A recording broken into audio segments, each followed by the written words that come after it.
discussing the presidential transition in an interview with Dr. Scott Spitzer, CSUF Professor of Political Science. Followed by a look at the COVID-19 vaccine update, as well as Felicity Huffman's return to acting, following her time served in the college admissions scandal. And finally, we're committed to bringing you the news, views, and info to go on this episode of the Report Roundtable Discussion. I'm Bree Eastlick. I'm Jorge Flores. I'm Amanda Mendoza. And I'm Andrea Carbajal. As you can see, we are continuing to practice social distancing and are going to conduct our episodes via Zoom for the foreseeable future. Although we cannot be together in person, we invite you all to continue to be part of the discussion. Follow us on Twitter at The Report CSUF or on our Titan TV Instagram at Titan TV CSUF to keep in touch with us and view our new. Now for today's episode, we have a special guest, Dr. Scott Spitzer, a professor of political science here at CSUF, who teaches a course on presidents and the presidency. Dr. Spitzer will be joining us today to answer some questions about the transition of President-elect Joe Biden. Thank you for joining us today, Dr. Spitzer. Would you mind briefly introducing yourself? Well, my name is Scott Spitzer. I'm a professor of political science here at Cal State Fullerton. And you are correct. I teach the course on presidents and the presidency. I also teach courses on media and politics, American political development. I actually am teaching a class right now on the Arab-Israeli conflict. So I teach a lot of different kinds of courses. A lot of my research focuses on presidential leadership in public policy making, particularly on social welfare policy and the handling of racial conflict. So I've long been interested in this topic, and these are historic times, so I'm excited to get into it with you guys. Awesome. So let's get right into it then. Now, a lot has happened in this election, as we all know, and it's still continuing. We have new things popping up every single day. But, before we really get into this election, I want to actually turn back to 2000. When the election of 2000 between George W. Bush and Al Gore happened. That election also took many days. There was recounts, people were taking back, especially with Florida, they called it and then they uncalled it and then they called it again, How, with election fraud and recounts and stuff like that, how does this election of 2020 compare to 2000? Well, in a lot of ways, you might think it's similar. The one big similarity is that we didn't know the result right away. In 2000, which was really, that was an unusual circumstance. I mean, for decades, we were used to being able to watch the returns come in on television and sometime that night know who the president-elect was. And actually, that's what was going on in 2000. So the networks basically called Florida for Al Gore and then said, wait a second, I think there's some problem here. It was so close that there was a law in Florida that kicked in that said if the election is that close, it triggers an automatic requirement for a recount. And so they withdrew that calling Florida. And because the election came down to the state of Florida, that became critical. Now, in the same, obviously in 2020, we did, it took us 3.5 days, but very, very different reasons. In 2020, the issue was not really that the election was that close. I mean, it definitely was a close election in many states, but not nearly as close. It came down to less than 600 votes in Florida out of millions of votes. And that determined the outcome of the entire election. So imagine if in 2020, if the only state that it came down to was Pennsylvania, and whoever won Pennsylvania, a lot of people were thinking that might have happened, that whoever won Pennsylvania would win the presidency, and then there were all sorts of loss. Now in 2000, there were protests and lawsuits back and forth. The Gore campaign and the Bush campaign were, up in arms, and there were loud protests around vote counting centers. And it came down to one county, Palm Beach County. There were all these people counting, and they were looking at the ballots, and you had a Democrat and a Republican next to looking at the same ballot.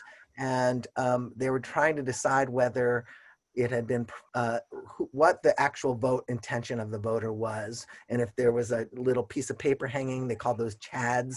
There was a dispute about hanging chads or whether it was just perforated chads, and what should we count the vote? Should we not count the vote? And that ended up triggering a full state recount. And then Gore's team said, why don't we just count in a few counties? And eventually the Supreme Court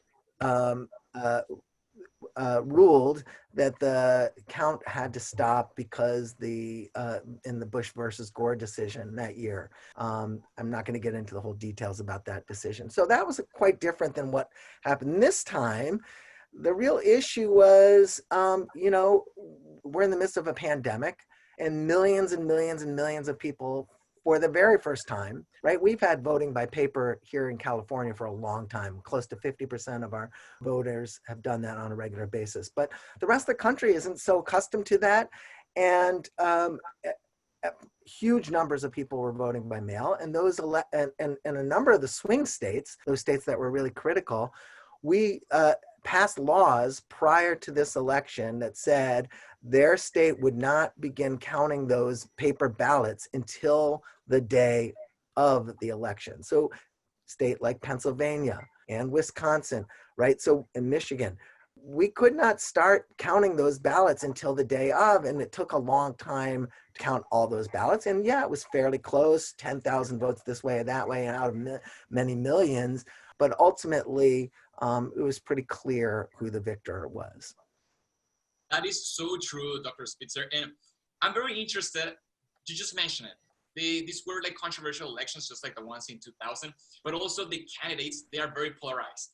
We have by one hand Joe Biden and we have Trump. They are totally different. So what are some things that you think the American public should expect about this new administration? For instance, how do you think that the first 100 days of Joe Biden's administration will look like? Well, that's a really good question. And, first of all, I will tell you that in 2000, it was pretty polarized. And there were a lot of people who were saying, Bush is an illegitimate president. He stole the election. And Al Gore, as the defeated candidate, as the Democratic nominee, former vice president under President Clinton, went and said, we're not fighting this anymore. George Bush is now the president of the United States, and he made a big public statement about this. I don't think we're going to see President Trump say that about Biden. In fact, his tweets yesterday were saying he's not going to the inauguration, even though a lot of senior officials in the Trump administration are saying you should go. Senator Graham, not exactly a liberal Democrat, senator from South Carolina, who got reelected, said, President Trump ought to go to the inauguration. But Trump is saying he's not going to, and he is continuing to say this election isn't over. There's massive fraud. There's no evidence whatsoever for that, and there have been more than, I think, almost 30 lawsuits that have been thrown out of court, literally, as having no merit because there's no evidence to this. So that doesn't set the Biden administration up so well for its quote unquote first 100 days, right? I think that President Biden is going to have we know that he's got 4 major crises, right? So under the best of circumstances, with an extremely smooth transition, full cooperation from the outgoing administration, none of which he has right now. The Trump administration delayed. The letter of ascertainment that the General Service Administrator, Emily Murphy, issued didn't come until November the 23rd, quite late in the game. Just to give you a contrast, going back to the election of 2000, Clinton wasn't sure, right? We didn't know who the new president was going to be, but allowed George W. Bush, governor from Texas, to sit in on national security classified briefings daily right away, because he might be the new president, could very likely be, and he ended up being the president. So none of that is happening. So he's going to have a much shorter transition period. And that 77 days is going to be critical. We're talking about a 2.1 million employees who work for the federal government that the President of the United States is at the top of the pyramid for, is overseeing. We're talking about $4.8 trillion federal budget. That's gigantic.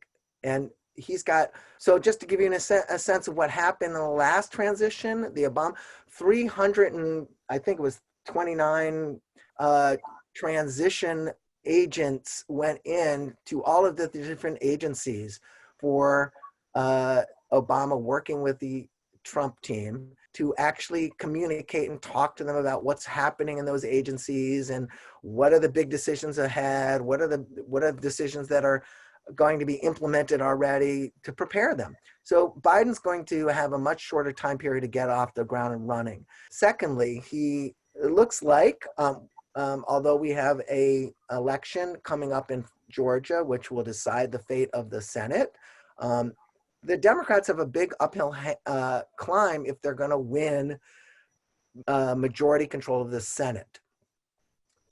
And so let's assume for a minute that they don't have majority control. Let's say they lose one of those seats, if not both of them in Georgia. Then Biden's going to seek to pass important legislation to address these four big crises. We're in the midst of a horrible pandemic that's having a third spike. And the experts are saying this spike that's coming after Thanksgiving is going to then run into a new spike with Christmas, as people will no doubt want to travel again. And we're talking 11 million people, 270,000 deaths, and it's not slowing down. In fact, it's speeding up. Then we have an economic crisis, horrible economic crisis that's worldwide and will require a major response. We've got a political crisis where you've got the country, as you point out, Jorge, as deeply divided. I mean, we are more polarized than ever before. And how in the world are we going to get 80 million Biden voters to work with 70 million Trump voters who can't even agree that the election was won by one person versus the other person? So that's a political crisis. And we've got a racial justice crisis that's been ongoing for quite some time that has reached even greater crisis proportions with all the mass protests around George Floyd and Breonna Taylor. And there's going to be a huge pressure on the Biden administration to address that. And I know that they want to. That'll probably be one of the if not the very first thing that he does, is try to provide financial resources to small businesses and to people who are out of work, and to ramp up testing and rolling out the vaccines. And I think that will see probably some bipartisan cooperation. If that happens, and I'm a little bit optimistic there, that'll be huge. That's very intriguing, seeing how both political parties are going to be able to work with each other, especially during such a controversial election process. So it's very intriguing. And what was very notable recently is Biden's and Harris's introduction of their diverse cabinet. Most notably, their all-female White House senior communications team. How do you think this team will make an impact, and what message do you think this will communicate to the American people? Well, Amanda, it's a great question. So like I said, we've got this delay before the Biden team could actually go in and start making the transition. But one of the things that Biden did is he didn't wait. And immediately, the very first thing he did, I think it was like November the 7th, and I could be wrong about the date.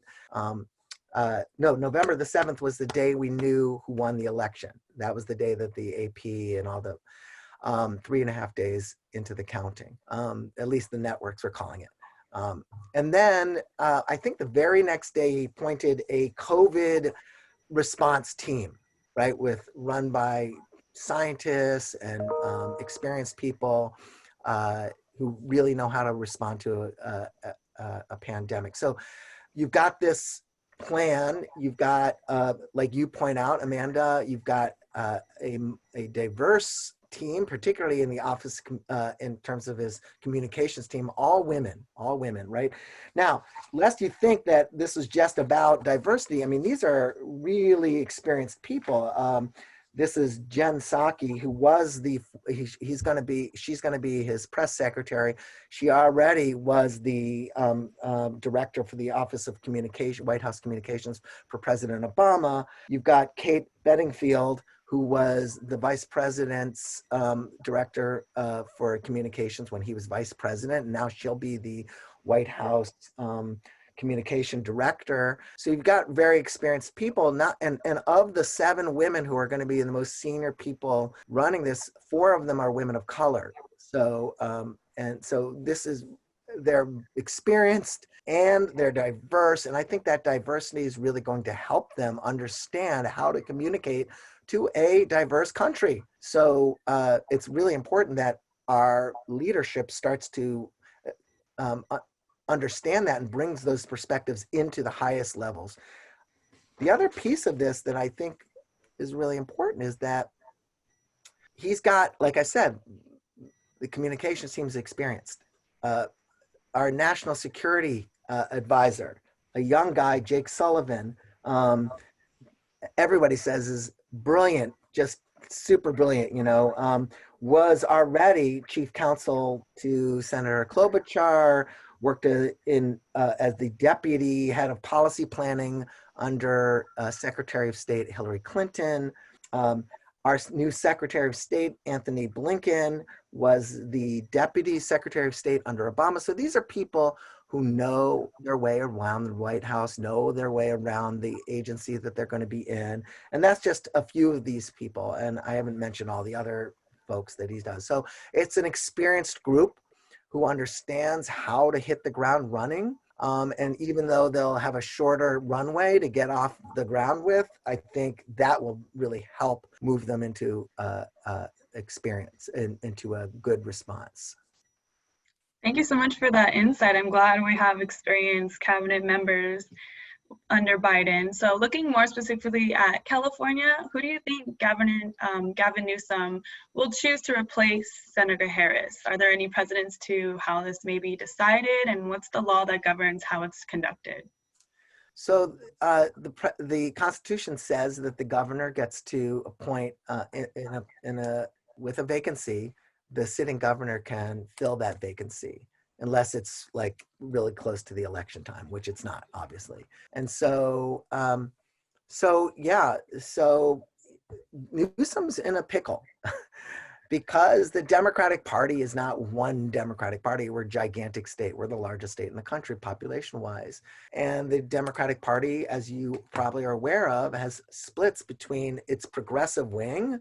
So think about, the Bernie Sanders wing of the party versus sort of the more moderate wing of the party, the Hillary Clinton, Joe Biden wing of the party. And you've got, in a state where the Democratic Party is so dominant, that divide is really important. The governor has got to figure out how he's going to keep all the Democrats happy and make an appointment to the position of senator. He can do it a number of different ways. He can think about, maybe he just makes a temporary appointment and then that person agrees to not run, or he tries to set somebody up for victory, which is probably, I think, what he'll want to do. Some people have said Congresswoman Katie Porter, because she's made such a name for herself, is a good pick. Javier Becerra, our Secretary of State for the state of California, would also be is considered a likely contender. So thinking about a woman, a Latino, we already have had a series of women senators, and I'm leaning to think that he's going to pick Becerra. I'm sorry, Attorney General Becerra. And so I think that'll be a really important historic first for the state of California. Definitely going to be interesting to see who he chooses. I agree with your decision, honestly. But does any of my fellow anchors have any final thoughts or questions they want to ask? At my side, I would just like to thank you, Dr. Spitzer, to be part of our show. We're very glad to hear those thoughts because we really need that kind of guide when it comes to the youth, to know what's going on in our country for the next 4 years. So I thank you for that. Well, thank you so much. Can I add one other thing? I wanted to say one thing that's really important to keep in mind. You asked about the 2000 election, which is a really important moment. And one of the downsides of a shortened transition was that even though there was cooperation, that the national security team was unable to really get fully in place. And right after George W. Bush was inaugurated, very soon after, we had a 9/11 tragic, horrible terrorist attack against the United States that the 9/11 Commission said was in part because the U.S. was not fully prepared in the same way that we might have been if it had a more full and robust transition. So that's a warning to us that, you know, the Biden team not having any cooperation, very little cooperation from the outgoing Trump administration, is going to really have to work hard to keep our country safe. Well, thank you so much, Dr. Spitzer, for joining us today and giving us insight into this election in California and what we're going to do. So thank you so much again. I'm delighted, and anytime you want to ask me, I'm happy to do it. This is really fun. You guys are amazing. Great journalists. Moving on to our ongoing pandemic coverage, coronavirus cases are reportedly accelerating at an alarming rate in the United States, with hospitalizations and deaths rising to new highs. However, many are putting faith into a promising vaccine currently underway by major pharmaceutical companies, Pfizer, BioNTech, and Moderna, who are awaiting FDA approval in the US following Pfizer-BioNTech's approval in the United Kingdom last Tuesday. Dr. Anthony Fauci says the first round of vaccinations can be expected to be administered in late December, with priority given to the nation's 21 million healthcare workers, followed by individuals with medical conditions and seniors aged 65 or older. According to the New York Times, Dr. Fauci also stated that the vaccine will become widely available to the entire public between next April and June. CSUF is currently working with the Orange County Department of Health for possible vaccine distribution for students, said Mary Becerra, CSUF Director of Health and Services, in an email to the Daily Titan. As of now, she is unsure if the vaccine will be required for new or returning students. Now, this is very exciting news. Obviously, a vaccine is in the works, but let's talk about California right now, potentially going back into a shelter-in-place orders. We've seen LA County go back to only takeout orders, Orange County outside seating. We've been talking about this for weeks now on our show, but did you think this was preventable? I know we all said this was inevitable, this was gonna happen, the holidays are coming and people are just tired. Do you think maybe now that a vaccine is in the works, they're like, well, if the vaccine is coming, let's just all stay out? Maybe we're skeptical of taking this vaccine? What do you think? Should we even maybe let the workers, or should we be happy that the workers are getting it first and maybe we'll have it April to June? What are your thoughts? Yeah, my mom, as I've talked about, we even had her as a guest here on the show last semester. She's a nurse at Kaiser here in Roseville, California.